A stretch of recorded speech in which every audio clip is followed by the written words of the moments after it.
Thanks everybody for coming out tonight. And also thanks for the opportunity to do this.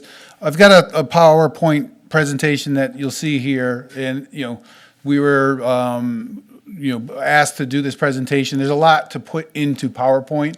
So my goal is we'll use these slides up to the point where they're useful, and then if we need to move on, which hopefully we will, we can just open it up to have just a conversation and kind of go where that takes us, and feel free to help moderate and keep that conversation going in the direction we want it to. There's a lot to talk about. If there's areas that I'm just don't know about, I'm going to flat out tell you, that's not my area of expertise. But all means, feel free to slow it down, ask questions or anything like that, and I look forward to seeing where this all goes. Again, my name is John Luft. I work at Revision Energy. Revision Energy is an employee-owned electrical contractor. Essentially, our mission is to just transition this region off of fossil fuels and using renewable energy to do that. We've got over 400 co-owners. We're a B corporation, which means we look into doing more than just making money as a business. We really look to do things in our community. Things like this event would be a good example of that. And we are in the electrification business. Our mission is the beneficial electrification of our region for a just and equitable future. Because we feel like electricity is a fuel that we can produce locally. It's an electricity that Maine can produce, and that's that energy then that we could use to kind of fuel and power our businesses and our communities, and it can all stay right here. We don't have to go overseas to bring that energy to us, and it's great to be able to control those variables, and if that energy is renewable, then obviously it's good for the planet. So to do that, we're talking solar, heat pumps, electric vehicle charging, batteries, and community solar farms, which is MOX is member-owned community solar farms. Those are kind of the specialties that we've been at over the last 2 decades plus. It's just been a joy being in this industry, watching this whole thing evolve and become something possible. So today's agenda, big picture, is to look at electrification. What is it, and why are homes making the switch?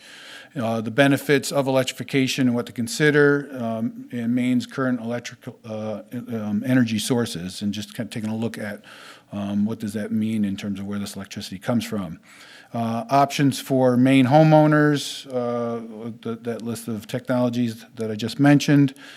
And also, what to look out for when you're going down this road, because there's lots of options to be able to consider.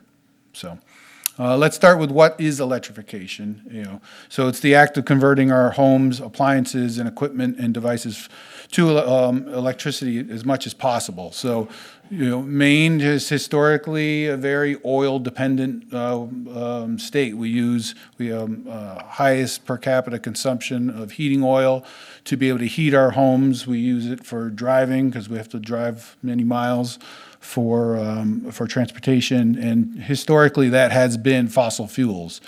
Fossil fuels, can be a very volatile industry in the sense of it's available, it's not available, price fluctuations, and then there's the environmental sides of that. So,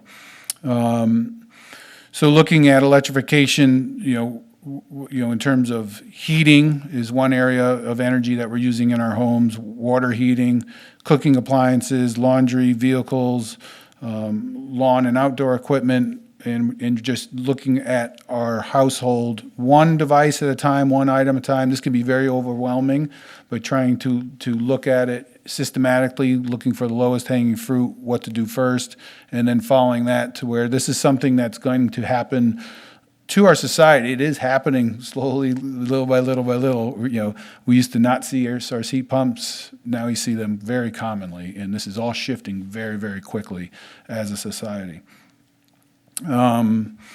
So what does it look like in practice? So, according to the Maine residential baseline put out by the Efficiency Maine Trust, heat pump penetration, like I was just talking about, increased It was at 6% in 2015, and now we're up to 26%.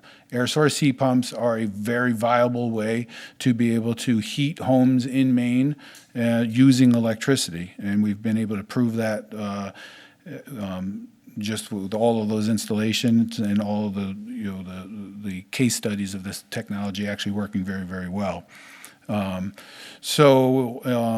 The share of homes heating with oil as a primary heating fuel declined since 2015. So we're seeing that drop in fossil fuel usage as a result of this electrification. So we are actually moving the needle. This is something that's having an impact in terms of overall fossil fuel consumption. And heat pump water heaters are also making a big increase in terms of how we are choosing to heat our water in the state of Maine. In terms of how many of those units it's entering into the market. So right now there's 19%, in this example here, is heat pump water heaters are making up 19% of the way Mainers are heating there. So it's just within, think about it of the marketplace. Yep. According to the Maine Governor's Energy Office, we're looking at a large, obviously there's been an explosion of solar adoption in the state of Maine. You drive around, you see it now. You see, large solar farms. You see many, many homes with solar on the roof. Some stats on that would be, 13 utility scale solar projects, 298 community solar farm projects, over 12,000 homes and businesses with solar panels. According to the Climate Central, 15% of Maine's electricity came from solar in 2024. And, back when we started at Revision Energy, it's amazing to think how much we've done in this short period of time, because that number was probably, it was less than 1%. It wasn't even on the pie chart. It was so tiny in terms of when we started off on this adventure 22 years ago. So the contribution of solar energy from both utility scale and customer sited small scale photovoltaics installations increased from 1% in 2019 to 13% of the state's renewable energy in 2023. And one way to kind of show that is this curve that you see right here. They refer to this as the duck curve. And think about this as over the course of a day, so where that light bar turns, the gray turns the white there, think of that, that's a sunrise, and then sunset would be the other side of that. So during the daytime, this is looking at ISO New England electric grid. So the dotted line that goes up is what the electric demand would be if we didn't have solar. But the actual line on a sunny day is that lower one, because we're able to dramatically reduce the amount of electricity demand from the grid because of all of this solar adoption. And that is a pretty amazing thing that we're able to do here in the state of Maine. So we refer to that as the duck curve. You could draw that out and it looks like a duck. But in 2024, so one thing that they've been measuring is this, this event happening 100 times over the course of 1 year. So in 2024, it took until Thanksgiving to have 100 of these daily events occur. And this year, we essentially reached that same milestone by September 13th, which is just a great milestone that shows the overall adoption of solar and the impact that it's having on the ISO New England grid. There's an interesting link here. I won't put it on. But that YouTube video link there is from ISO New England, kind of explaining this phenomena and how it's just showing the benefits that solar are having for the grid. So we're able to get this electrification. The key is this energy going to come from a clean source or not? And this is showing us moving in that direction. What's that BTM mean? Say that again? Where's the B? A BTM means behind the meter. Yeah, it's not brown-tail moth.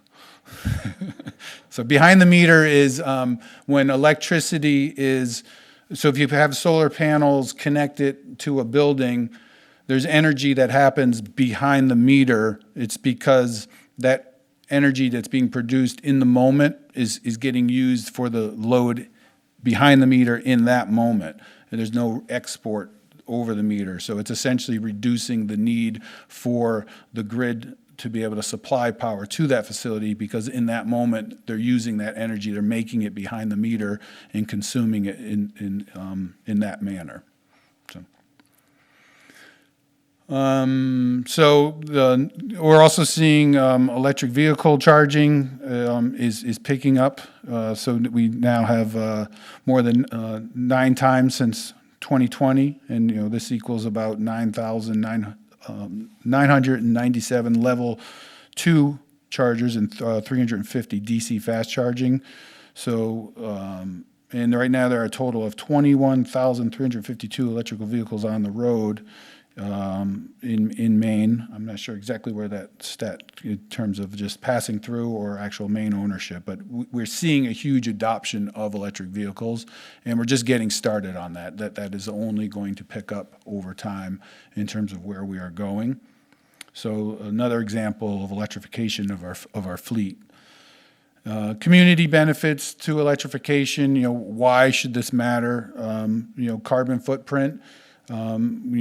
If we're looking at the environmental impacts of burning fossil fuels, it is resulting in changes to our climate. We're getting bigger storms, we're getting bigger fluctuations in temperatures and in weather, and controlling that carbon pollution is one way to mitigate that, and by switching to renewable energy to do that. And electrification is the only avenue really to be able to do that. Burning fossil fuels for any of these things that we've been talking about just isn't ever going to remedy that. There's also we're lowering our dependency on fossil fuels, which has all kinds of societal benefits and economic benefits.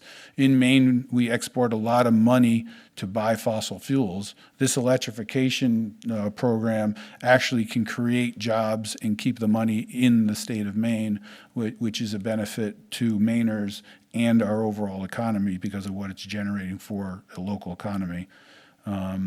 And then personal benefits, some of the technologies are safer, better indoor quality, cost-effective, better features in terms of just using energy more efficiently and wisely in terms of how we use it, where we use it, when we use it, and why we use it. And electrification, it will help us propel us into this newer era where a lot of these things are going to become more important. And the rest of the world is also doing it, so kind of staying ahead of that was also a good reason to do it. Sure. So does Maine have, or specific towns have carbon footprint goals or objectives? I came from a town that did. We had 21,000 vehicles in town.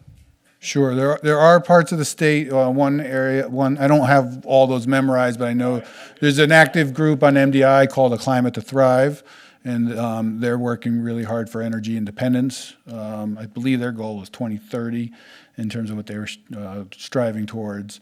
I'm not sure if anyone here, feel free if anybody knows some initiative that you're working on that has that type of goal. I believe Camden has talked about things like that. I don't know of any specifics, but.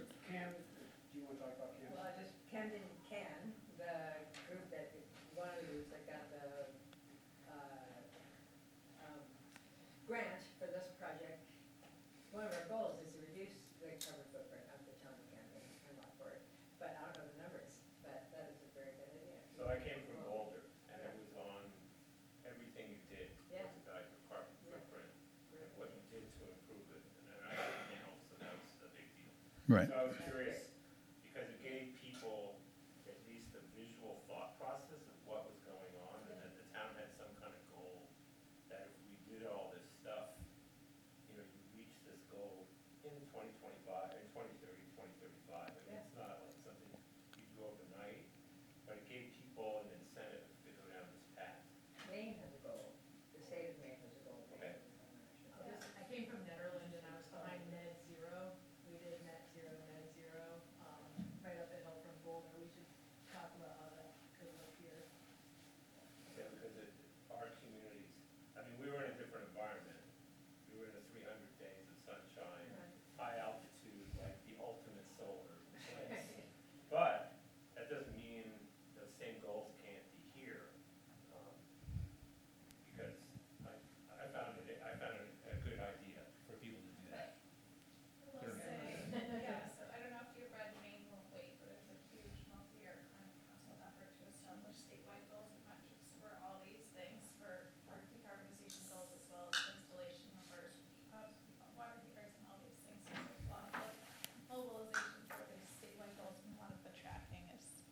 is statewide as well, and it's actually, it can be hard to get some of the tracking on the town level here. Right.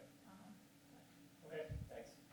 But we're seeing a lot of towns with energy committees throughout the state. So I think, there's a lot of good work happening through some of these, just town ad hoc, energy committees and stuff. So highly recommend either looking to see if one's nearby you or starting one if there isn't. Brian? Back when we had an energy committee in the town of Camden, those of us that were involved, Yeah. the town adopted became the first town in the state actually to sign on to the Global Covenant of Mayors program to reduce our energy usage. And I can't remember what the exact goal, Anita, you might remember that specifically, but it was an aggressive target to do that, and we put in, actually had revision, put in a 123 kilowatt solar farm up on, solar installation up in Sagamore Farm, just north of the state park, or just south of the state park, excuse me, off Route 1. And there's some additional capacity there. So Camden is moving forward pretty aggressively towards that, and this tonight is part of that as well, part of the Camden Rockport, Camden Can thing. So I'm actually a sound guy back here. The microphone is not for the person that's 8 feet away from you, it's for the person that's 80 miles away from you. So this will be used also as a training thing. So if we could take a beat, say, a one-shot question, you could reiterate it so that people could understand the question. But if you're going to get into conversation, it'd be great if you would use the microphone. Thank you. Thank you. So some things to consider about electrification, reliance on grid power, unless you have a backup for energy source. I mean, obviously, the more we electrify things, we're going to depend on this grid. So that becomes an important part of the equation. Converting appliances and energy sources can be an investment. There's an initial investment. If you already have a heating system that's functional in your home, sometimes it can be hard to part with that because it works right now. Why fix something that isn't broken? Electricity from the grid, if it isn't clean, then are we solving any issues in terms of carbon pollution or overall environment? So those are some things to be looking at in terms of sources. And not every homeowner likes all these options. Air source heat pumps have an aesthetic on the wall that you have to look at, and sometimes you don't want that in your historic home. So there sometimes can be challenges with some of these technologies. Let's talk about real quick about in terms of energy sources in Maine. So in 2023, renewable resources fueled 67% of Maine's total electric net generation. Maine's energy sources are diverse with a mix of renewable and fossil fuels contributing to the state's electricity generation. In 2024, the mix was as follows: natural gas at 30%, hydroelectric at 27%, wind at 20%, biomass at 11%, solar at 9%, petroleum at 0.4%, coal at 0.2%, and other at 2%. So we've got a pretty good mix of renewable energy in the state of Maine. So our electric grid, we're not starting at a really bad spot in terms of how we're getting our electricity in the state of Maine. Obviously, I come from a solar-based company, so our bias is going to be more towards solar and solar production. We do have energy. When we look at solar, essentially you're going to have residential solar or commercial solar for your home, which can be on a roof, or it could be on a ground mount, like on that lower picture. Or then there's larger solar arrays on more of a megawatt scale, just to be able to do a larger contribution in a different format. So I'm going to come into real just basics on photovoltaics and try to get more towards a Q&A session coming up soon. But real quick on solar basics. So photovoltaics, most people know this, but just to put it out, we're putting solar panels in the sun. They're going to make electricity. They're going to make a DC current, and then we're going to bring that to an inverter, change that to an AC power, and then that is going to connect to your electric panel in your home. If you're using lights or refrigeration, anything in the house, that instantaneous electric load will come from your solar panels if they're producing. And then if you produce an excess energy, you'll put that energy out to the grid. It will go through your meter. You'll get a credit for that. And then your neighbors could use that electricity that you just produced. In the state of Maine, we have a program called net metering, which helps with the economics of a solar investment, because every kilowatt hour you put into the grid, you're going to get a monetary credit for that. And right now, that credit is a one-to-one credit, so it's the full value of your transmission and delivery cost plus your supply cost, which is about 23 cents a kilowatt hour. So every kilowatt hour you produce with solar that you send to the grid, you get the value of that shows up on your account, and you have a whole year to use that that credit. So one advantage to solar with, say, something like space heating and net metering, you could produce an excess of power in the summer and then use up those credits in the winter to run your air source heat pump. So it's a kind of a nice way to use solar energy to keep your utility costs down for something like heating. Even though in Maine, sometimes in the winter, it's not that sunny, we have to think about it on an annual scale of how much energy are you producing annually when you're talking about net metering. Real quick, let's talk about power versus energy. You hear these terms thrown around. Sometimes they can get confusing in terms of like a kilowatt versus, say, a kilowatt hour. Kilowatt hours is what you're getting from CMP. You are purchasing kilowatt hours. But when we think about how much energy a device uses, or how much energy the size of a solar array, we tend to talk in kilowatts. So that's a unit of electrical power. 1 kilowatt equals 1,000 watts. And that's measuring the rate of energy consumption or production. So think of it as energy is flowing through power lines at a given time. It's how much energy is instantaneously occurring. That would be a kilowatt. And then once we measure that over time, so over the course of an hour, how much energy was consumed or produced, we'll add the unit of time to that, which is the hour part, which turns a kilowatt into a kilowatt hour. So that tends to be how we look about in terms of power versus energy.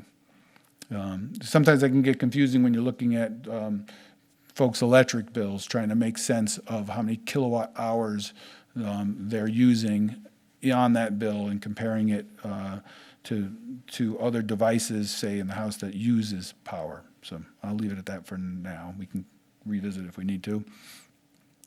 A typical solar system, this example here is just an 8 kilowatt solar system.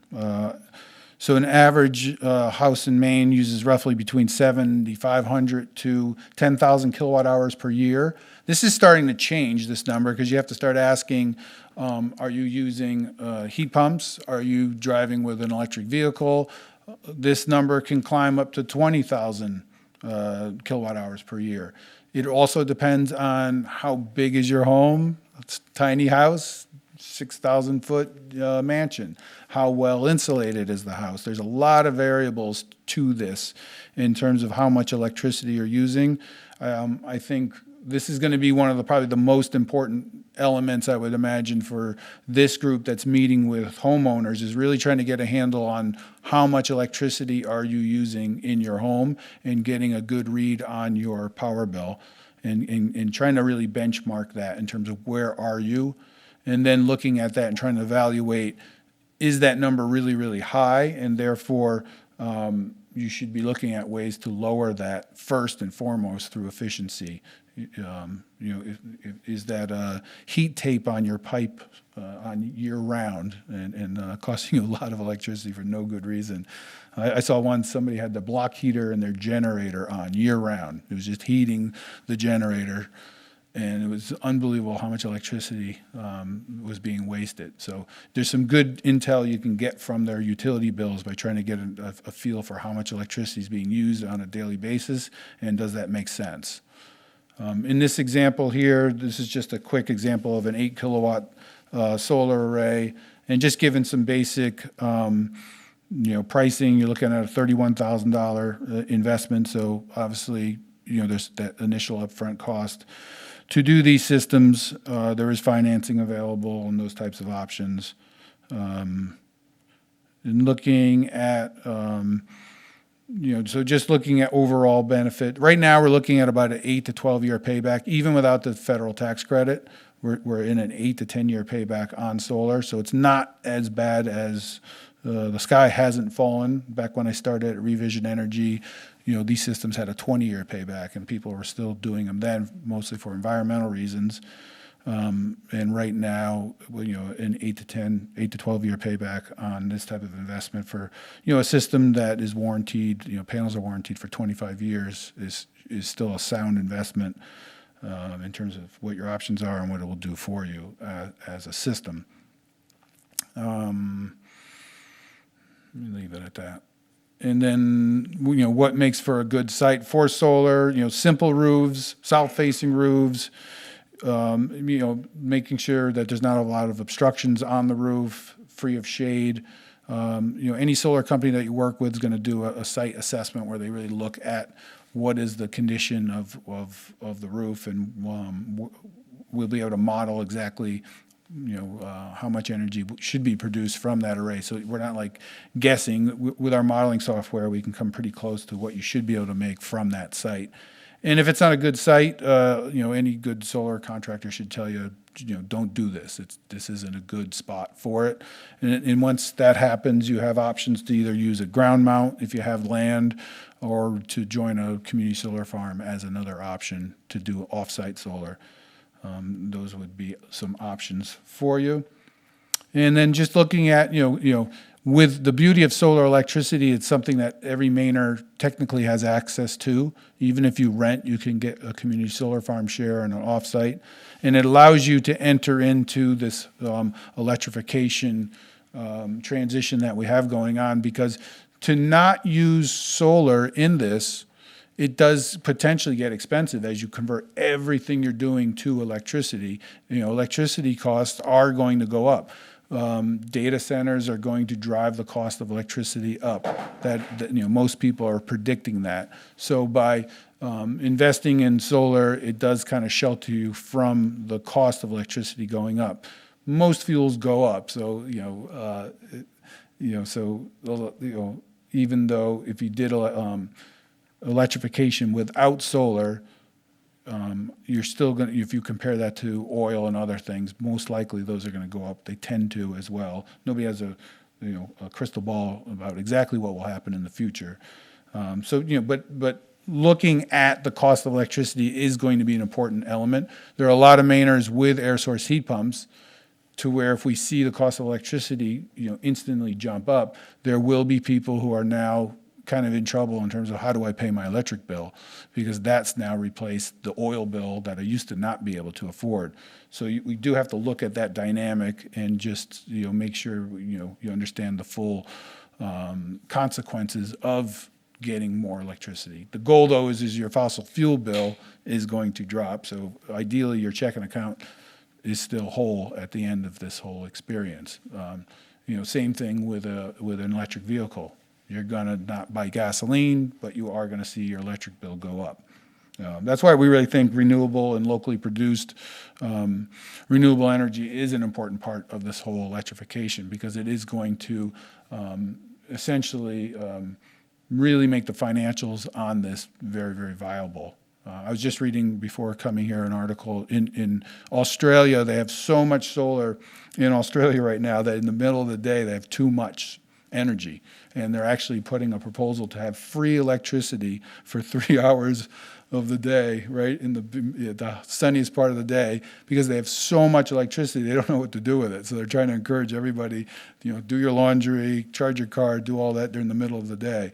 It's kind of a good problem to have. And it shows, I think, there's a lot of unknowns, and we'll hear a lot of naysayers saying, but what about this? What about that? I think at some point we have to decide we're smart, we're clever Americans, we'll figure it out.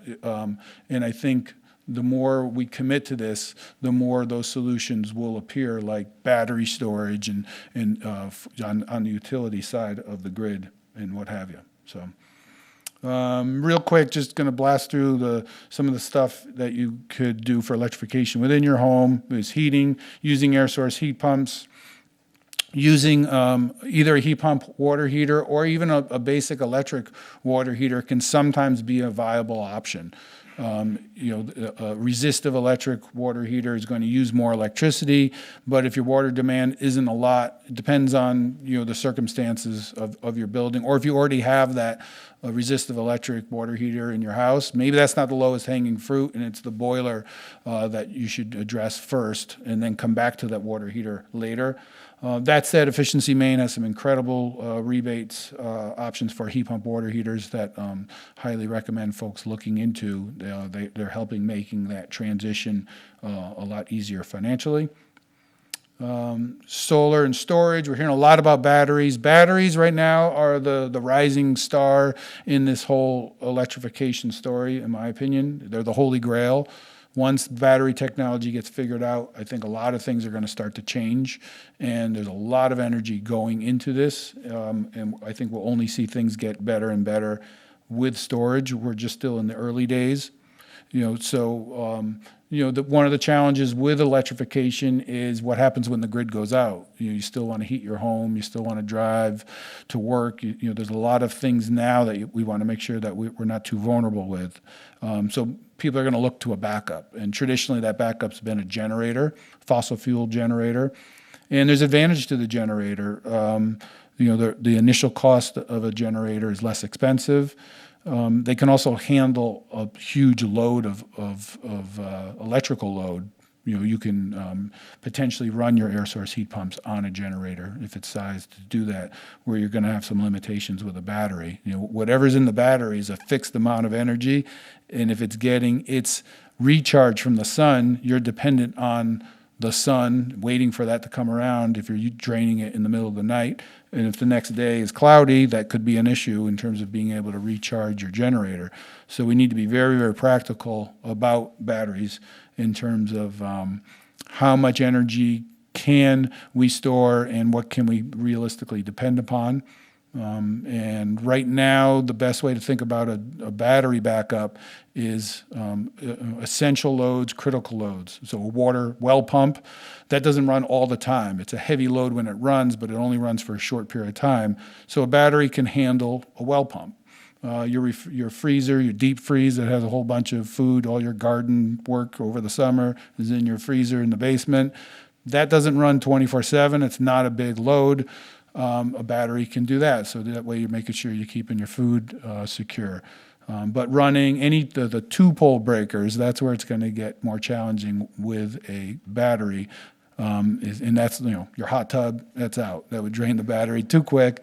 Even heat pumps are going to drain a battery very, very fast. You're not going to charge your electric vehicle off of a battery because that would also drain it really, really quick. So there are limitations to that. You really need to look at that load and make sure that you're looking at the math and the numbers on a battery and have realistic expectations for what it can and can't do. And that's a battery storage at the home level. And, batteries have, there's an upfront cost with batteries that right now is a barrier of entry realistically for anybody on a tight budget. And, so again, we're looking at essential loads is what we're trying to protect with a battery. And if designed well, is a great option and can keep somebody out of a fossil fuel generator. A generator, when it's running, also uses a lot of energy.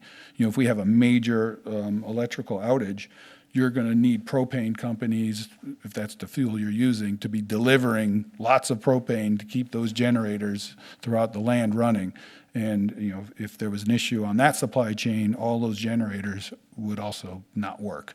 And in that situation, solar and a battery would definitely outperform in that type of a situation.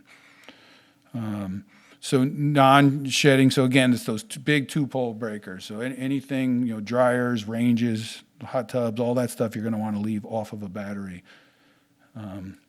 Pathways to going to electric, so where to start. We always recommend with the obvious, if you're in your basement and you can see the outside, you should deal with that first. Give Brian a call. And taking care of insulation, weatherization. So also looking at your electrical panel. I'll talk about that in a second. Looking at solar and heat pumps is another option, in terms of retrofitting that into your home.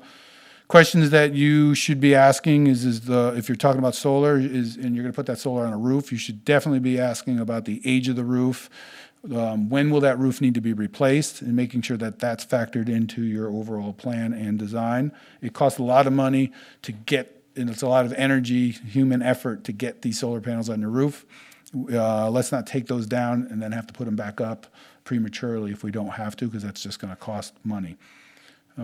Also looking at your electrical panel, all of this electrical upgrade stuff and electrification stuff that we're talking about demands a fair amount of electricity. So if you have a 100 amp service, there's only going to be a certain amount of things you're going to be able to do before you run out of capacity in that electrical panel, and you're going to have to upgrade to a 200 amp service. We're seeing some homes now, a lot of new construction homes are putting in 400 amp services because they're really getting ahead about this electrification. Their entire building is all 100% electricity, and in some of those situations, a 400 amp service is actually is positioning you in a better place for the future. Also looking at the appliances that you're using, and obviously there's lots and more and more energy efficient appliances coming out every single day. Electrical panels. So if you're going to be going into people's homes looking at electrical panels, that's probably going to be one of the first things to be really zoning in on. If it's a fuse panel, I don't have a picture of that, but old fuses that you screw in, knob and tube, those are going to have to be upgraded. And there's still, Maine has very old housing stock, and sometimes you'll be surprised at what you see. There's also the homeowner special, I wired the house myself situations where you could be looking at panels that just aren't wired correctly. They're just not safe. One indicator is if it looks really, really sloppy, wires everywhere, it's very, very chaotic, caution flags out. Whoever did that probably didn't put as much care into it. So there's a chance there that you might be having some things that weren't correct in terms of neutrals and grounds, and just looking at how the panel is wired. So again, 100 amp and 200 amps, those are typically the size services that we see in residential. And you can usually see that on the main panel. So in this picture here, that upper 2-pole breaker that's all by itself, that's the main. And on that, you'll see a number stamped on that. It's either going to be 100 or 200 typically. Occasionally you'll see 150 or some other in-between number. So getting a quick note as to what size service this is. Occasionally you don't see the main panel breaker there because it's out at the pedestal on the meter. So that's another place. I have a picture come up. I'll show you what that looks like. So really trying to discover what service size is this home. That should be step one anytime you're walking into a house. And then after that, does it appear to be wired safely, correctly, up to code? If you're not an electrician, you're not going to be able to determine that, but you might get a little bit of sense of this looks super neat, looks really, really well done. Most likely you're in good shape, and just making note of what you're seeing. Also looking to see how full is the panel and that kind of stuff, and what are the bigger loads that are there. And here's some examples of some things you might find. These pictures have the cover off. You're not going to be able to potentially do that for safety reasons, but this is what you would see behind the cover if that was to come off. The panel on the left is full, lots of wires. There's now, if you want to add 3 air source heat pumps, an EV charger, a heat pump water heater to the panel on the left, you're not doing that. There's no room in that panel. It's completely full, and you're going to have to add a sub panel. So that would be an added cost, and something you have to do right out of the gates, no matter what technology you're going to do. So looking at that, the panel in the middle there, you can see all that room below. If you're seeing lots of blanks on the panel cover, most likely you can add more breakers to that panel. there's some nuance to that. You'd have to, if it's a 100-amp panel, there's a chance, even though the spaces are there, you might be out of load. So that could be an issue. So just because there's blank spaces there, doesn't always mean you can add additional breakers, but it's usually a good sign that you can. So, yep, question. I have a question, just thinking about, homes where you're not doing solar, maybe just doing heat pumps, and what percentage, thinking about a scenario where you're not doing solar but might be doing heat pumps, and maybe Brian or the others could answer this too, in what percentage of homes would you estimate that there is space in the panel or there isn't space? So just in what percentage of homes is this going to be an issue Yeah. for non-solar retrofits? I guess it's about 50% of the time would be just shooting from the hip in terms of what we run into. And it also depends, right now with Efficiency Main's whole home rebate for air source heat pumps, we're seeing bigger heat pump projects. So 3 years ago, 4 years ago, it was very popular to just put in one air source heat pump, call it good. Now we're seeing larger in order to get the full benefit of the Efficiency Main rebate. You're seeing 3, 4 air source heat pumps going in. And if you're using 1-to-1 air source heat pumps, that's going to be 3 or 4 more 2-pole breakers. Each 2-pole breaker takes up 2 spaces in your panel. So that can just really quickly start to use up a lot of physical space in the electrical panel. So definitely keeping an eye on that. There's also certain brand panels like Federal Pacific. That's kind of a panel that's had some recall issues. There's some potential safety issues with those. If we come across those, we ask people to change them out to a different, just to upgrade it, because there's some things about those that aren't necessarily safe. There's not many of those out there, but it is something that you could run into that's just going to complicate the next move that they have to do. All they wanted was a heat pump, but now they need a whole new electrical panel.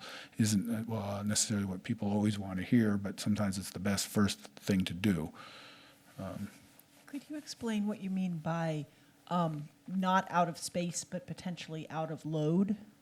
Yeah, so once you start adding all of this beneficial electrification devices, you're adding load to an electrical panel. So let's say in a load, think about it as the breaker. So if your heat pump water heater uses a 20 amp breaker, there's a certain amount of electricity that's going to use, and there's formulas and equations that an electrician has to do to be able to make sure, do you have enough electricity if everything is on, so that you don't blow the main breaker or overheat the panel and potentially burn the house down. So, that's why licensed electricians are the people you want to work with, because they've had to learn all this stuff to be able to safely do this task.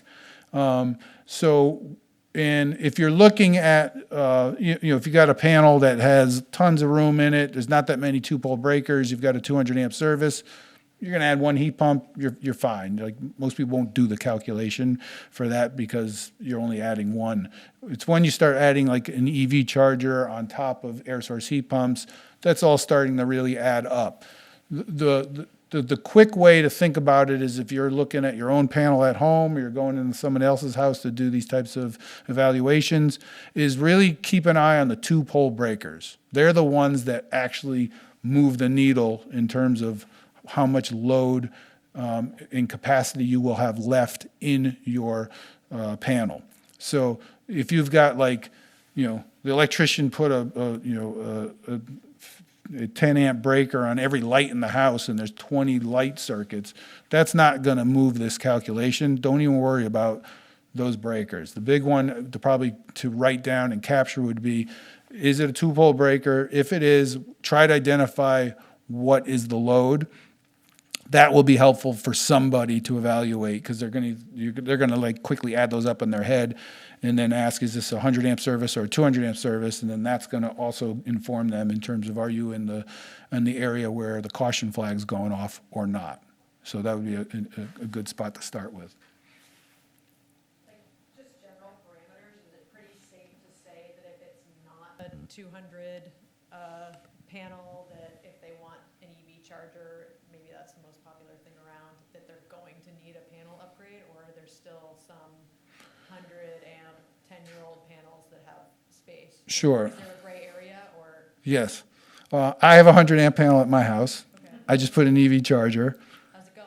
It's good. I haven't blown the main breaker yet. But if I want to get air source heat pumps, which I do, and I'm getting ready to do, I need to upgrade to a 200 amp service at my house. So it's essentially one way to think about it, and this is very, just rule of thumb. Obviously, I recommend doing the calculation and working with an electrician to figure that out. But I think a quick rule of thumb would be if you're only adding one two-pole load to the 100 amp service and you don't have a lot of other things present, you're probably okay. And I realize some electricians might start throwing things at me right now for that. But when you do this calculation over and over and over, you kind of get a tendency of when do you break the bank, so to speak. If you've got, and it's going to be, do you have a hot tub?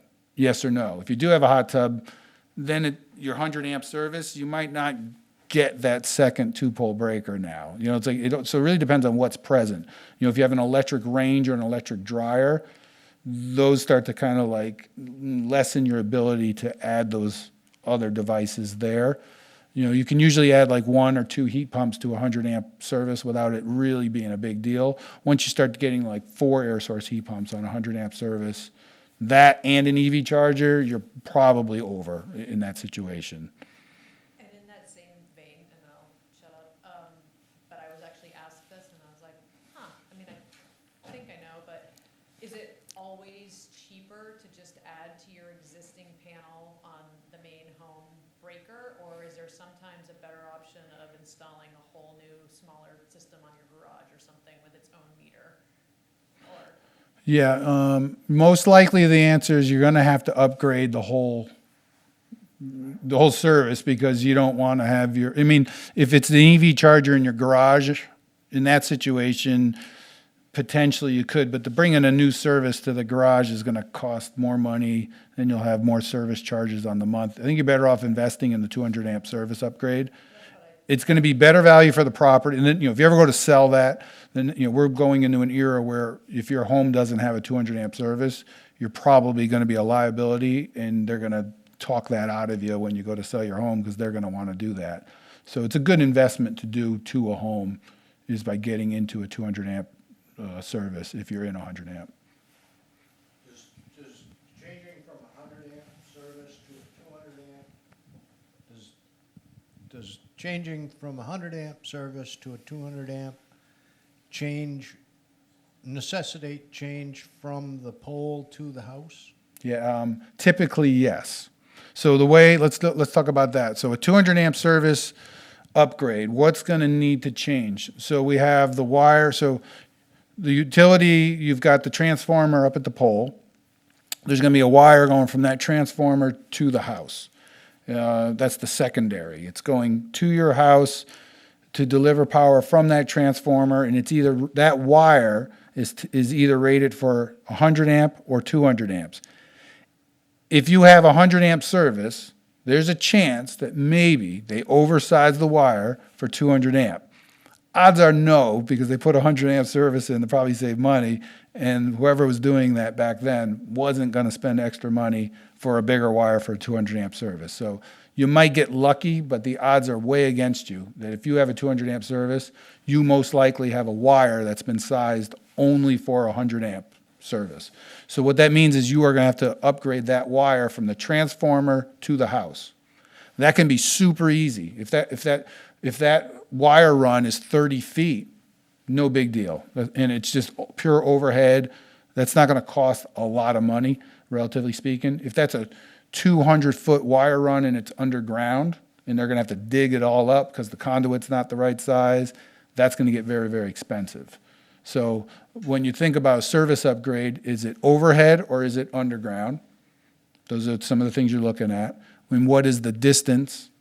And those are kind of the biggies from there. And then in this photo here, on the right-hand side, you can see different meter enclosures. So one of these meter enclosures is kind of an older version where there's no disconnect at the meter, and the one below it, if you lift up that little panel in there, there's a breaker in there. That is also how you could find out how big is the service in the home. So you can, without even going into the basement or in the house, into the utility room, you can go and flip that up and look at it and see what size, what's the number on that breaker, and that's what the service is for that. So that's something you can do. Just walk around the neighborhood and start lifting all your neighbors' meter flap up and just take a survey. No, just kidding. Question? In getting into this meter, so if the above example was a 100 amp service, you would really want to change the meter socket to get the disconnect, just like the one below it. That's the upgrade that kind of everyone is going to. So it's just more versatile and it's just a better setup. And that's eventually what you're going to have to do if you go to a 200 amp service. Just curious, if you have that 100 amp service thing underground, and you need the 200, can you like just shut off the underground one and put in a above ground one, Yep, that could be an option. which would be cheaper? It would definitely be cheaper. And if it's an underground service, then the next set of questionings you're going to want to look at is what is there conduit from the pole where the transformer is to the house. Sometimes people do conduit for like 6 inches and then it goes to a buried wire and they just kind of fooled you that they ran conduit the whole way. So look to see if the conduit looks the same at both ends. If it's black on one end and gray at the other, something funny's going on. So looking into, so assuming there's conduit that's underground, trying to get is it 1 inch conduit? Is it 2 inch conduit? The bigger the conduit is, the better it is, because you might be, if it's large enough conduit, you can pull the wire out and just pull a new wire in. Hopefully it's not broken or there's some kind of something going on in there to prevent that. There's a little bit of risk, especially on game day when you turn the power off and you pull that wire out and then all of a sudden you realize you can't get another wire in. Things get very interesting for the electrician in that moment. Those are some of the things you were looking at. And then in the basement, you have two options in the basement. You can either completely swap out the panel that's there. So if it's wired correctly, there's no code issues, the equipment's not rusting. That's another thing to look at when you're looking at these panels. Are they all rusted out? If water's getting in there and corroding things, most likely someone's going to want to address that at some point. So that could be another factor to be looking at in terms of corrosion on the electrical panel.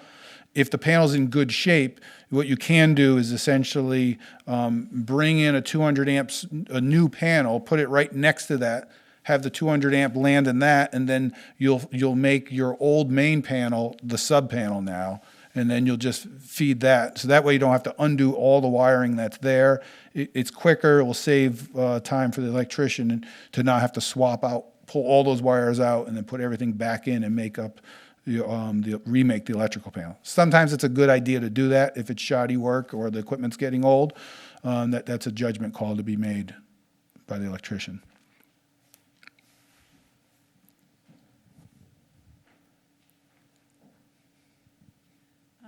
Imagining that, yes.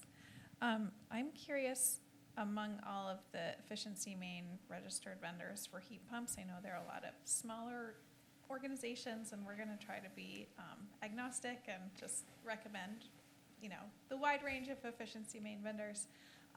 Are all of them certified or licensed electricians? I think you'd have to look. The state of Maine does keep a directory of licensed electricians, so you can look folks up on that directory through the Maine Licensing Board. The government has a website for that. I think it depends on if Efficiency Maine is listing a heat pump contractor, I think it's safe to assume that they're an electrician because they wouldn't be able to qualify for final sign-offs and all that for that. So I would imagine that list has been vetted for that. Yeah, and I'm asking that question to figure out whether we should advise people, if there's some unknowns about panel capacity, if we should advise them just to ask the heat pump contractor they choose to assess it, or whether they should independently ask an electrician, imagining they might go out and ask different heat pump contractors for quotes. This one's a little bit wild west because it is complicated to do these load calcs. They're not easy, and there's different interpretations of how you do them. I've seen two electricians talk about it and, and go about it different ways. It's not a super duper straightforward thing. I think there's probably a lot of, I would say, let's just say, let me be careful on how I phrase this. I bet you there are heat pump contractors who aren't doing these calcs and they're just throwing them in and just hoping for the best. And they probably just have a rule of thumb of like, I'll do up to 4, and then after that, I don't do any more. But nobody's doing any math. They're just trying to kind of come up with just a rule of thumb that they live by and go by. I think the stakes are higher with the more that you're doing. If you're adding one load, then it's not as tricky as if you're adding, 5 different loads. You're putting in a heat pump water heater, you're putting in heat pumps, you're putting in solar, you're putting in an EV charger. At that point, I think you want to make sure that who's ever doing the work, you can confidently look them in the eye and say, there's enough load capacity in this panel, right? And like you're doing a load calc on this, right? And then just gauge how they answer that. And then, you can even ask them what was the number you came up with. Because, when you do the math, you should come up with, a certain amount of amps in terms of peak load, sometimes, so we'll do this calculation and, and if it comes out to, you need 120 amps, but you've got a 100 amp panel, we'll tell customers that's the number we're calculating, which is why we're recommending you need a panel upgrade. It's based on math. So it sounds like it might be reasonable for the coaches to encourage the homeowner to request a electrical, what would you call it, electrical load? Yeah, it's a service load calculation. Okay. Yeah. Okay, thanks. And, probably definitely go online. I'm probably tons of things on YouTube just to kind of get you a little bit more educated in terms of things to look at and what have you. To do that load calc, what you really need is the nameplate on the devices. That's the ideal. You'd be, every electrical device has a nameplate. There's a placard on it that tells you how many amps it uses, how many watts and all that stuff. So you go over to the hot tub, take a picture of the nameplate on the hot tub. And, again, it's the big items that we really, really care about. Like, what is the well pump? Is it a 1/2 horsepower well pump? Is it a 1/3 horsepower well pump? If it has 2 poles, try to figure out what the nameplate is. That will save the electrician a ton of time. So if you can do the legwork, kind of coming up with what are the loads in the house, I'm sure if you go online, there's probably sample forms or something you could use to ask the client, do you have this device, do you have this device, and just go through a checklist of common electrical devices found in a home and see which ones they have or don't have. But somehow, if you can collect that information, you're going to make it go way faster for the electrician. If you don't give an electrician any of that data, most people probably will not answer this question. They're so busy that they don't really want to go to that person's house, crawl around trying to get all the nameplate ratings and all that they've got way more productive ways to earn a living than doing that right now. So I think that's a great spot for volunteers and this type of program to help out with. According to Efficiency Maine's website, to be certified, their registered vendors are independent, licensed, certified, insured, and committed to follow a code of conduct that Efficiency Maine has. There's no charge, but there's benefits to contractors. There's training benefits available to contractors who are registered with Efficiency Maine. But anyway, you do have to be licensed and insured. Yeah. The contractor, if you're with Efficiency Maine, if you're registered with Efficiency Maine. To install heat pumps? Yes, yeah. Any registered vendor. Any registered, residential registered vendor who's doing any of the rebate eligible installations. They don't have to be an electrician. They just have to be. You didn't say electricity. Well, to be licensed. Yeah, so for heat pumps, there's an EPA license to handle the refrigeration. That's one of the credentials that you need to have. The other one is obviously an electrician's license to sign off. Most towns are going to require that for electrical permit purposes and what have you. If you're doing heat pump water heaters, then you're dealing with a licensed plumber and a licensed electrician, unless the plumber has some kind of limited license that allows them to do the wiring on that. If there's already an existing electric water tank and you're going to swap that out for a heat pump water heater, that can make it a little bit easier. A plumber is licensed to be able to do that type of electrical work because the circuit's already present. Right. Yeah, as an efficiency main registered vendor, the heat pump installer doesn't have to be an electrician necessarily, but as John said, if they're needing to do something to make a connection to the service panel, that has to be done by a licensed electrician. And that could be also the person, or they may have an electrician, but they may also sub that out. They may have a sub that they bring in to do that. So they're all at least associated with a licensed electrician. But if the heat pump installer comes to a home, they may or may not be a licensed electrician who comes to check things out and make a proposal or something like that. And sometimes it's good too if you're in someone's home and you're working, just in developing this relationship, finding out what resources do they already have.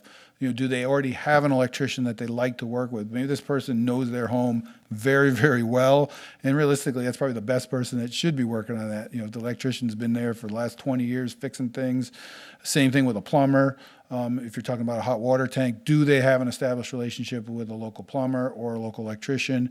And if so, make note of that. Sometimes they have family members that are in the trades, and that could help save somebody money as well. So, just trying to see what resources are available for homeowners is a good question to ask about. And yeah, so in this slide, we just had some just quick tips for choosing the right person to work with. Efficiency Maine has a great vendor list. So, we were talking about that. You can go on their website and look at options for that. If you're going to sign a contract, make sure you're reading the contract, look at your proposals. Trust your gut in terms of who you're working with. Getting references is always a good idea. How much work have they done in your area? If you can talk to somebody who's also worked with that contractor, that's a good thing as well. And, thinking about the long haul, do they service the equipment that they install? If they don't service the equipment, something to consider, because, anything that's mechanical has the potential to break someday, and making sure that you have somebody there to fix it is also an important part of the whole, full life cycle. So we can open it up to questions, or if you have any direction you also want to go into, we can handle that.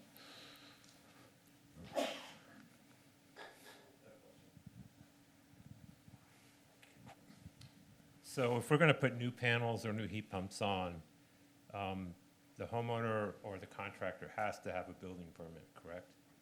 Depends on the town.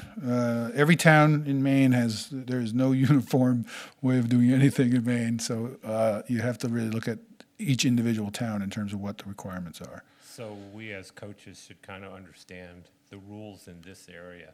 Definitely. Because I'm assuming in this area, they're going to have a permit. Yeah, so typically you're going to need an electrical permit. That tends to be the one that we tend to get. I don't believe you need a building permit for heat pumps.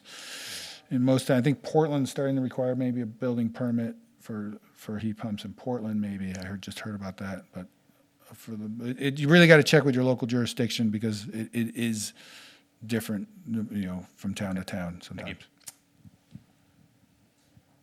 We will get that information, Dave, so that those of you coaching in these two communities know.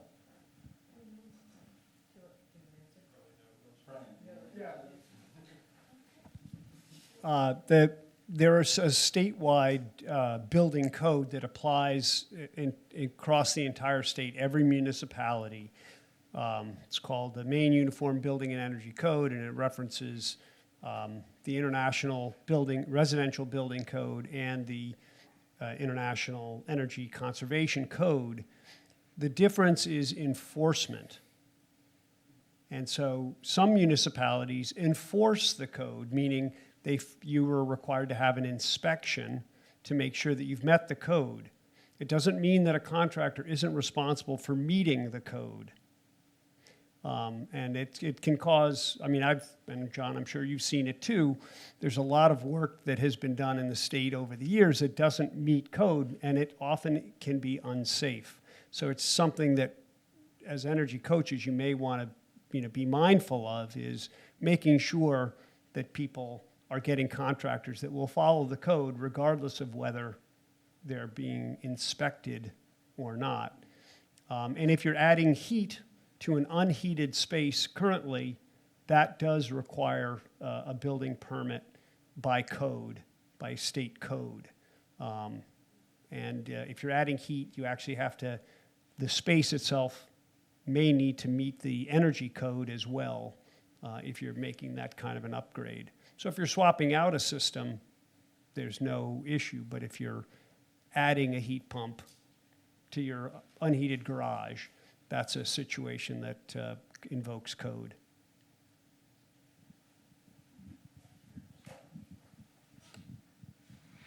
And with a lot of this too, I think one good thing to be talking to people about is just the quality of whatever it is. Are they warm? Are they comfortable?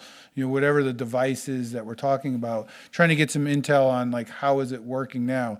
Is there a certain part of the house where their pipes are freezing every other year? That's kind of good information in terms of like, just to be able to make sure you understand, or does a certain area leak when it's really windy in a certain direction, or so trying to get a feel for how is their home performing and where are the spots that kind of occasionally show themselves. Are there ice dams on the roof? That's a good thing to know. We don't want to put solar panels in an area where there's going to be ice dams, or if they say they have ice dams, that could also indicate that they need some more weatherization stuff. So there's good questions to be able to ask that will help spur those conversations on. I'm gonna maybe set you up for a plug for revision. I'm not sure, that's not my intent, but you're welcome if I do. How do you, so I get the like where do you start with an overwhelmed person who's like, here's my vision, I'm going to have an EV and a heat pump and solar panels, and let's start there. That kind of thing. I probably need a panel update, but I called the solar company and they said, what's your energy usage? But I don't have these things yet, so do I get the solar first and then try to feed my foreshadowed appliances or EV, et cetera? Or do I get all the things, see what my energy use is, then get the solar? And do I need to get an electrician, or is there a hub for all these things, or are they all really separate? Like all of, where, how do you answer the where do I start? Right. Or just watch a movie and no, just kidding. Yes, it can be like, where do you start? And there's no easy, quick answer to it. I think one way to start would be to invite contractors to come do an evaluation at your place, ideally for free. Most people do this work for free. A company like Revision will come to your home, we'll assess what we see there, and then we'll give you our honest recommendation. So doing that maybe for all the various technologies, just to try to get a sense of what you're hearing from various people and what they think makes the most sense, getting educated on it. Part of the answer is going to be based on what is your budget. Part of the answer is going to be on, are there any incentives that are expiring? Does efficiency money have money now that they might not have 6 months from now? Because that might kind of prioritize something. We just went through that with a federal tax credit for solar. There's a lot of people this year who are like, I'm putting in solar even though whatever, I know I should be doing something else. I'm doing it because the incentive is driving that for me. Part of it is also what is going to give you the best, like if you're uncomfortable in your home and putting in air source heat pumps is going to make the home comfortable, just quality of life, that could be something. If you're the type of person who every day is depressed by the news and you need something inspiring in your life, maybe putting solar panels on your roof is the best thing to do because it's going to make you smile when you come home every day. It's going to be a collection of some of that. If you need the service upgrade, you're probably going to have to do that earlier on. There's no sense undoing all of this stuff and then because moving breakers around and just having a good plan for that. You're going to most likely either going to do a lot of homework on your own and you're going to come to this decision because you're educated, because you put all those hours into that.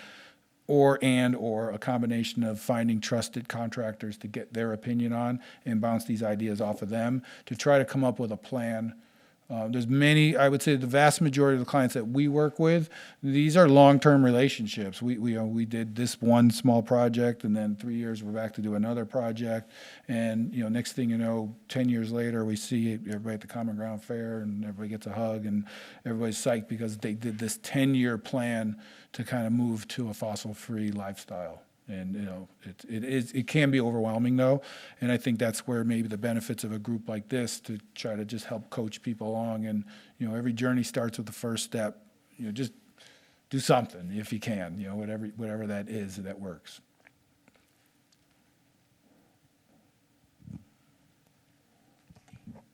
So, what do you feel like, honestly, a homeowner should be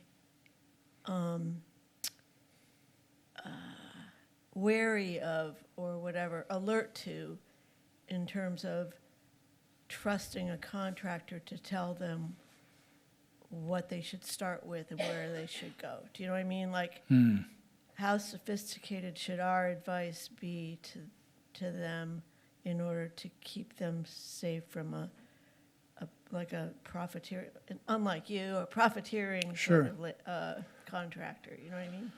I mean, recommendations and testimonial, like who has that contractor worked with? I mean, I think that is helpful because it gives you a little bit of taste of, what they've done in the past, and are, the people they've worked with happy with their work. I think that's a good thing to always be exploring.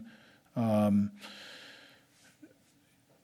I think, being careful of anybody who's like over-promising. Anybody's like rushing, like you got to go now, sign fast. I mean, that's, caution flag should be out on that. In terms of pushy sales, they're trying to get you to commit really quick. Like, what's their sales process? Are they really rushing you to sign on the dotted line, or are they willing to answer your questions and kind of, work with you on that? It's tricky out there, obviously, right now. Finding a contractor is hard, and sometimes, when you find one, you're glad that they answered the phone, but sometimes the ones that can be there right away, you wonder why aren't they busy? So I don't have a great answer other than we do live in a small community, though. I mean, that's one of the things in our advantage. I think that anybody who doesn't do good work tends to not last long in our neighborhood because word gets out pretty fast. So for the most part, I think, if you're dealing with people on efficiency, Efficiency Main's list is, you can see how many installations they've done, how many people they've worked with. I think that's a good little safety net to kind of work with, for sure, for a lot of this. I would also say that don't be bashful about asking to talk to people that they've done work for, because that's a good way to get quality information. Yeah, if you have community bulletin boards, like in Lincolnville where I live, there's a great community bulletin board where you can just say, has anyone worked with a contractor for the following, whatever, and just kind of crowdsource it, just to see, or talk to, look for those installations in your community. If you're out walking your dog and you see somebody doing, the technology that you're kind of interested in, get curious and talk to your neighbors is another, good thing to do. My question is, it's a little complicated, but I'm trying to, I recently just finished getting connected to one of your community solar farms, the one over in Warren. But before that, I was using a subscription service from Nautilus, and I was always a little bit suspicious. I've always been a little bit suspicious about the subscription services because they claim they were going to, your bills were going to be 10% or 15% less. It was never clear 10 or 15% less than what. Was it the standard offer, or was it something else, or whatever? But the other part of that is, I know that the subscription services were in fact taking advantage of the net metering laws. Is that correct? And that they were not passing on a huge fraction of those savings that they got from the net metering laws to the customers. Is that, Basically, I don't understand how the subscription service is compared to community solar Right. owner, or what do you call it? Yeah, so What you guys do. yeah, so let's talk about subscription solar real quick. So when you do off-site solar and you're not putting on your property and you're going to take the benefits of that, there's really the biggest, most popular option that people are seeing is subscription. So it's all these mailers you've gotten in the mail. Some people even have door knockers come and talk about it. And it's actually potentially a really good option because for zero money, you can essentially get your energy from a renewable energy source. And most of those programs are essentially guaranteeing you electricity at below market rates. And for the most part, from what I'm seeing, is they're living up to that, in terms of what's being promised. And you're either getting 10 or 15% below market value. So right now, if electricity is 23 cents a kilowatt hour, they're going to be selling you electricity for something less than 23 cents a kilowatt hour. So therefore, it's kind of a win-win right out of the gates. Who cares? This isn't costing me any bit of money. It's saving me money, and now I'm supporting solar. And in theory, that's a good thing. I think the places to be leery of is what you're really signing up for is a billing company. Ultimately, that's what you're going to know, a billing company who does billing for a living. Do you understand your bill? Does it make sense? Are you so confused now that you have no clue what's going on? You don't know how to get out of this, roundabout. You're stuck in it. Nobody answers the phone. That's, I think, what you really got to look out for is that you're dealing with a company that's competent, can answer the phone, can answer your questions. If you want to get out of the subscription, that you can do that without lots of penalty or long wait times and those kinds of things. I think that's the area to really look in on. But overall, for the most part, I think they're legitimate and they are a good option under certain circumstances. It took me about 4 or 5 months to actually extract myself from the one I was in. So they're not all like that. And I think if you're going to investigate, that's kind of the question to be asking and talking to somebody who's done it or is in it that can actually definitively tell you, not the salesperson from their company, but somebody, reviews. There's lots of reviews or things like that you can look into. The other thing that's coming, we're going to see a lot of it in the coming months and over the next year here, is solar leasing. So companies that are going to come and offer solar on your roof for free, no money down, and essentially you're going to lease your power from that company. You're going to sign an agreement to essentially rent your roof off for the solar company to put solar panels on your roof.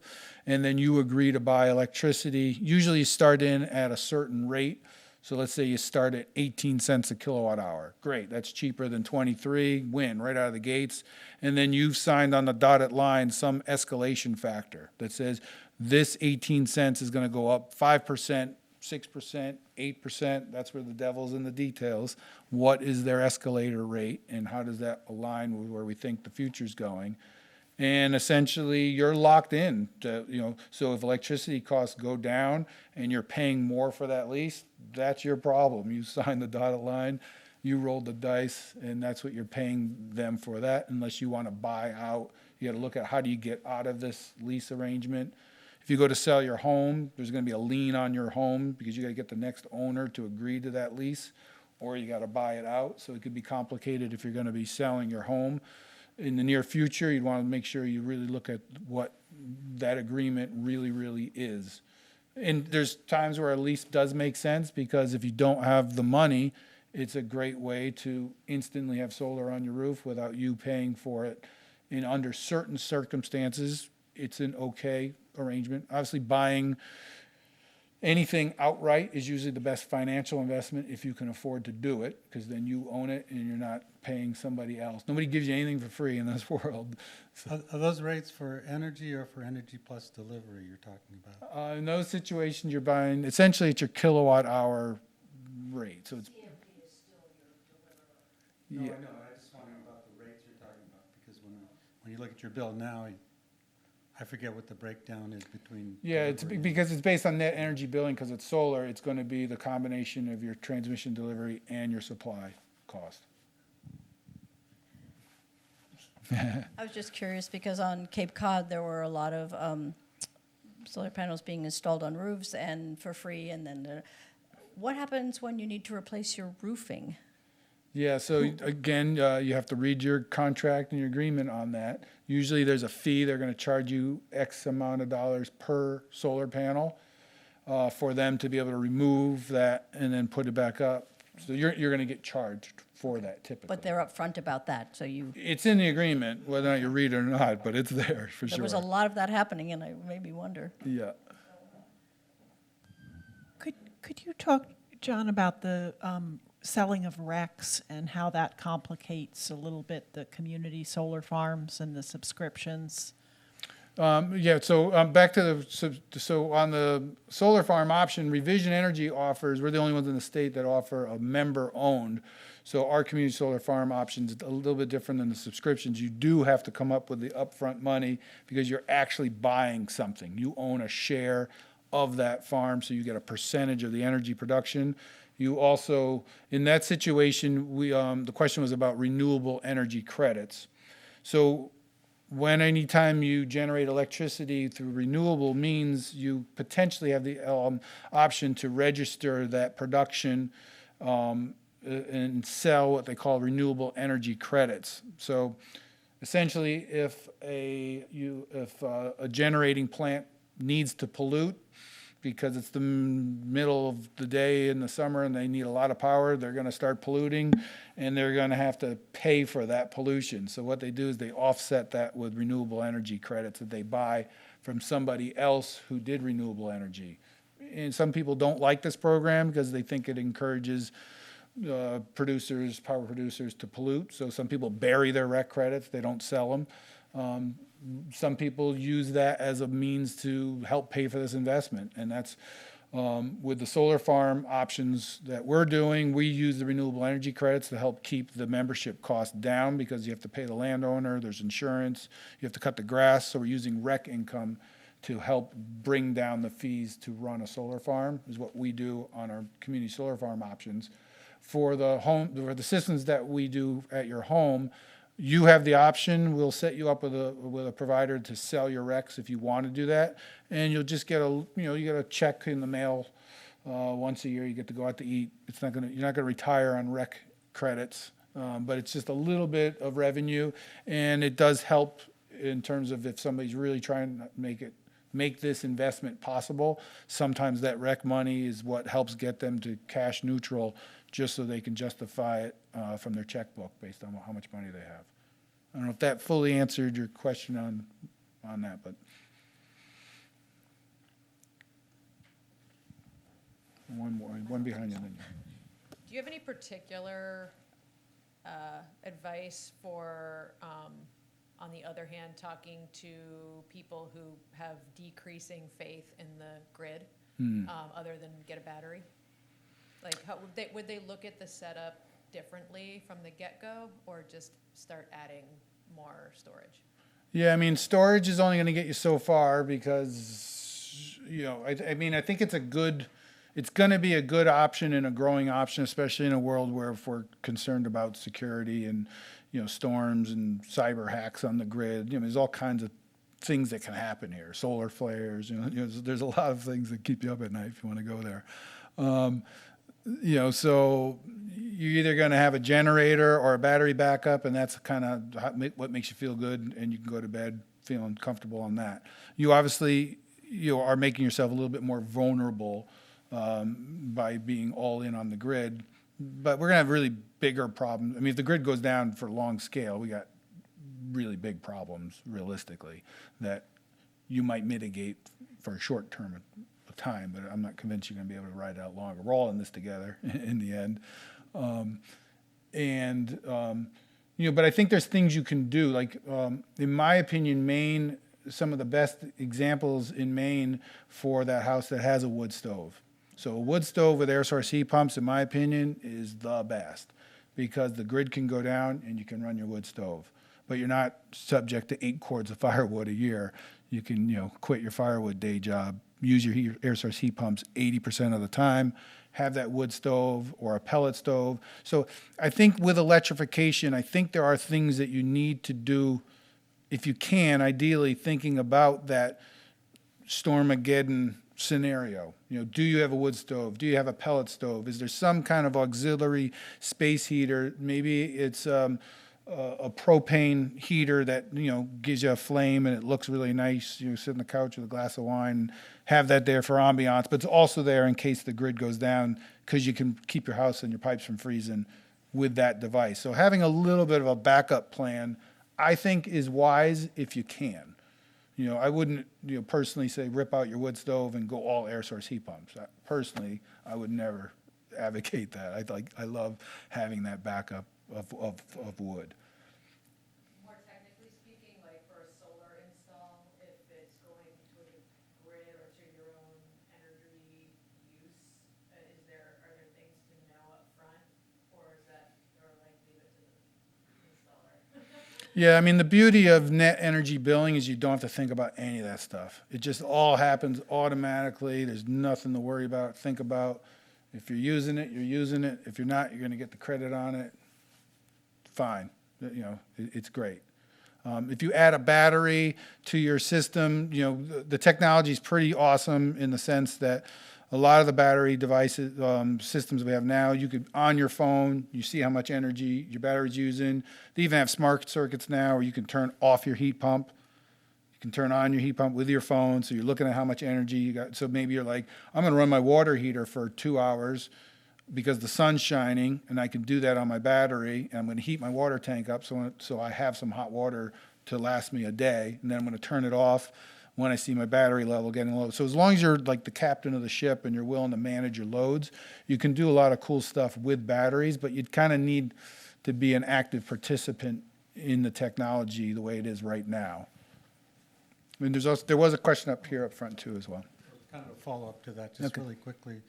We're using like smart technology so you don't have to do it individually yourself? There's a lot of talk about various, software basically to do the kind of control you just described. Yeah, usually that comes with, the best ones are usually the ones that come with the technology. So if you're buying whatever your battery manufacturer would be, is it Tesla, is it SolarEdge, is it Enphase, is it Franklin? They have their own apps and their own way to control their system. Those tend to be the better. Once you start to integrate all those, like your home hub and all that stuff can get pretty complicated quickly. I'm a big fan of trying to stick with, so Mitsubishi has an app that you can use on your phone. Use their app for their technology tends to be the smoother way to go about it, unless you just love IT stuff and want to dive into that. Because when it breaks, you're calling you, not somebody else to fix it. So my question has to do with rates. And so, CMP, when you just deal with CMP, you're dealing with the standard offer, right? Typically. Okay. So I looked into CMP, and I'm not sure if everybody knows, they have off-peak rates. Right. So off-peak rates are 8 p.m. to 7 a.m., Monday through Friday, and then all day Saturday, Sunday, and holidays. And if you look at the cost, the electricity in there, it's half price. It's a significant savings. And so I charge my EV, I do the electrical dryer, and I use like the dishwasher, all during those periods. Right. And, my electric bill was really pretty cheap. And then so I went in and I got a solar, not yours, the other type of thing. And I take it they don't have off-peak rates because they're not using maybe the standard offer, or do they have to have off-peak rates? Do you know that? Well, when you get a solar array, you're not necessarily signing up for a different rate structure. So I think you can still do time of use and have solar. So I don't, you don't get a different rate structure.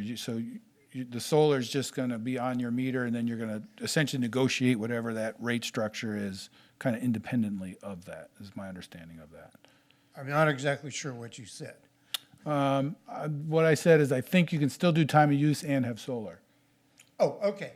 So then I am getting from 8 p.m. to 7 a.m. a discount.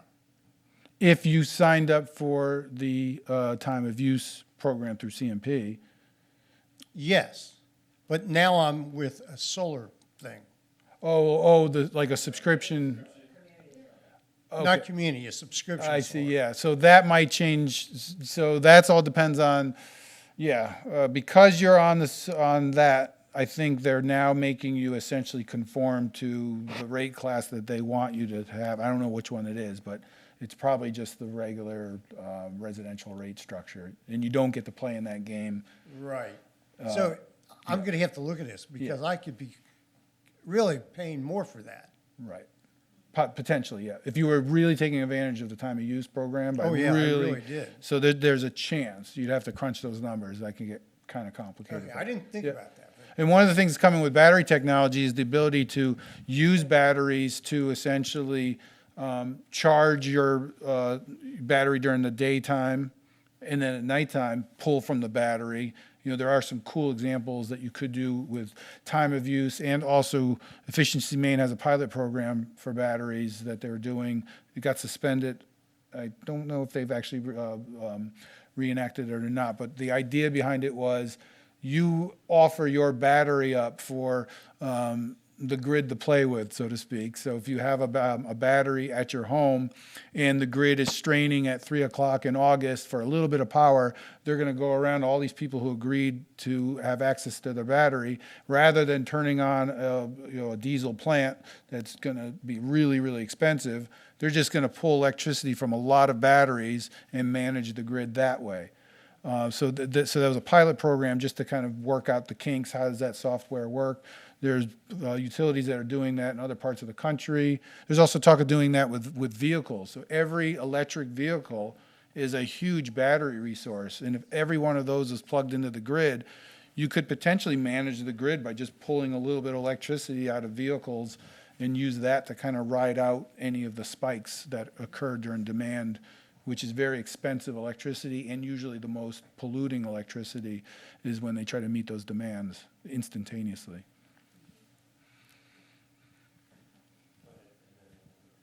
Sorry, I just wanted to make a plug for a pilot program happening in the state right now on a small scale called the Maine Transactive Energy Pilot.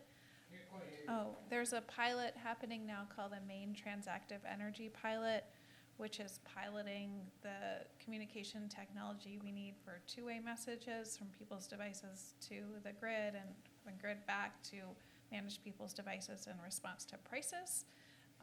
So any household with at least one heat pump or a heat pump water heater or an EV is eligible, and I think Marina can send out the info, but there are some, you get paid, yearly, you get paid, I think, $100 to enroll, and then, money per season, but it's really to test out this technology in hopes that it could be scaled up.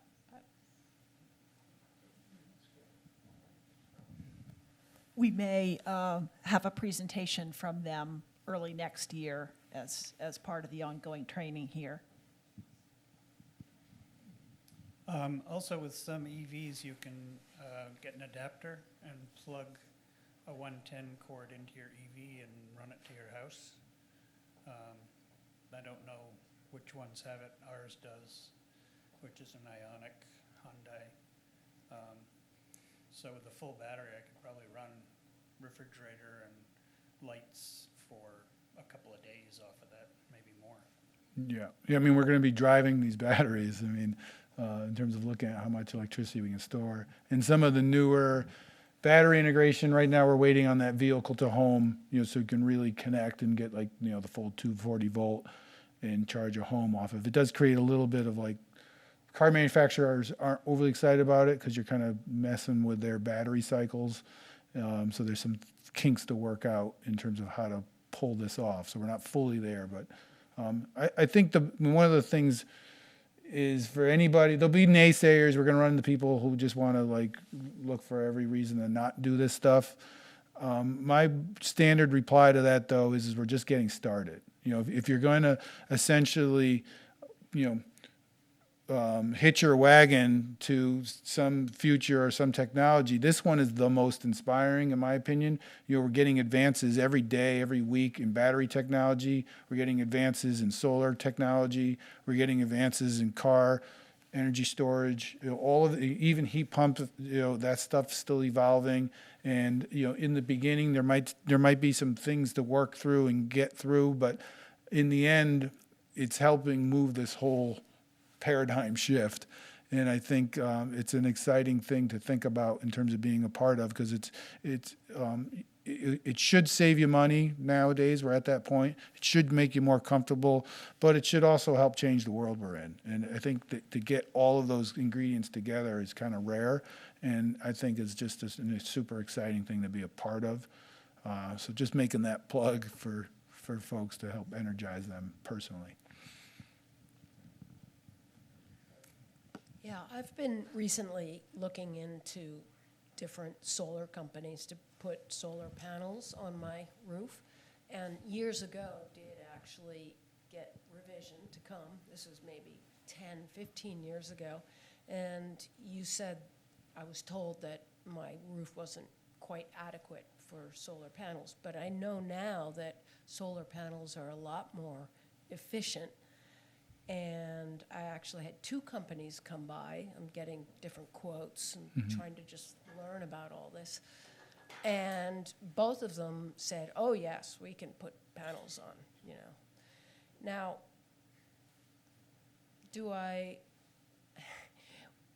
I don't have a very direct south-facing roof, but there's a flat part of the roof.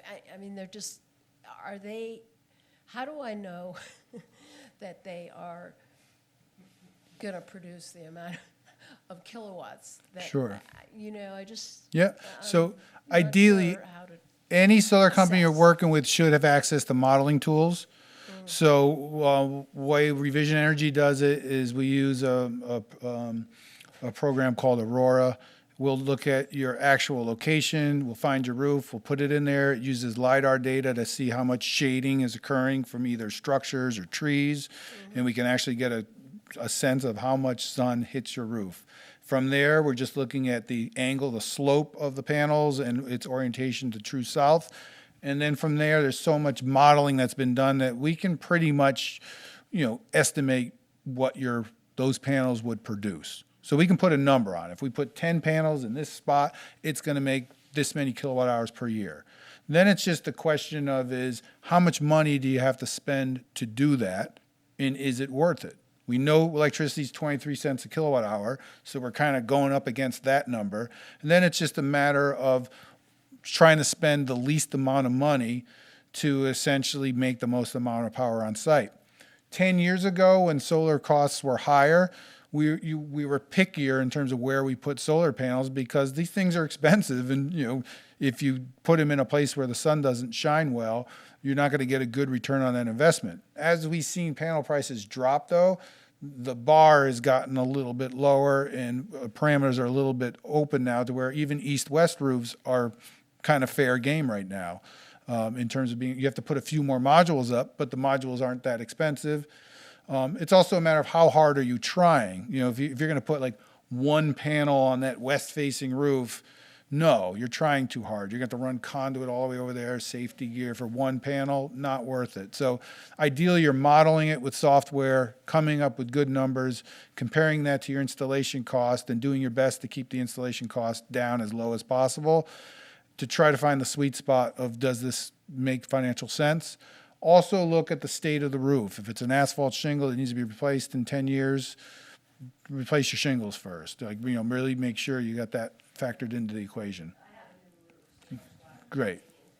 Yep. I just have a question that goes backwards. Yep. Backwards in the discussion. The thing about the permits, do contractors always know when a permit is needed in a given town, and are they responsible for that, or should we be very aware of that and warn the homeowner? Like, who's supposed to get Yeah, that? typically it's the contractor that pulls the permit because they have to use their license on the permit. So one of the question would be for either the homeowner or your group, if you're talking to, recommending contractors, who's pulling the permit? If the client is concerned about that, they should just directly ask, like, you are pulling the permit, right? That's on you. So just, if you feel like you need to ask them, just ask them flat out and see how they answer the question. The answer should be, yes, I'm pulling the permit. Rarely, if ever, I'm trying to think of a situation where we would have the client, we never have the client, for our company, we never have the homeowner pull the permit. We always do that ourselves. It's part of what you get with working with us. Thank you very much again for this great overview.